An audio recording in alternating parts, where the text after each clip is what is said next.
धनुष्यबाणाला मत देणं म्हणजे धनुष्यबाणाची शिवसेना शिंदे गटाचं आयुष्य फक्त कोंबडी एवढं आयुष्य आहे. म्हणजे कोंबडीचं आयुष्य तुम्ही पाहिलं असेल किती असते तर कोंबडीचं आयुष्य जेव्हा माणसानं कापली तेव्हा आयुष्य खलास झालं एवढं आयुष्य या शिंदे गटाचं आहे. म्हणून या गद्दाराला मतदान करू नका.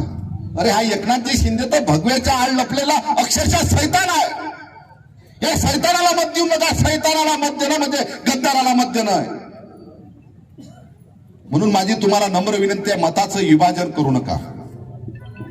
भारतीय जनता पार्टी खूप हुशार पार्टी आहे की ते कशा पद्धतीनं जे आपल्याला मत भेटत नाही ते कसं धनुष्यबाणाला जाईल, कसं वंचितला जाईल हे करा, हे नियोजन भारतीय जनता पार्टी करते. म्हणून काही वंचितच्या लोकांना माझी विनंती आहे, मताचं विभाजन करू नका. या अहंकाराच्या विरोधात सर्व एकीकरण करा आणि भारतीय जनता पार्टीला उंबरीतून हद्दपार करा. एबीपी माझा, उघडा डोळे बघा नीट.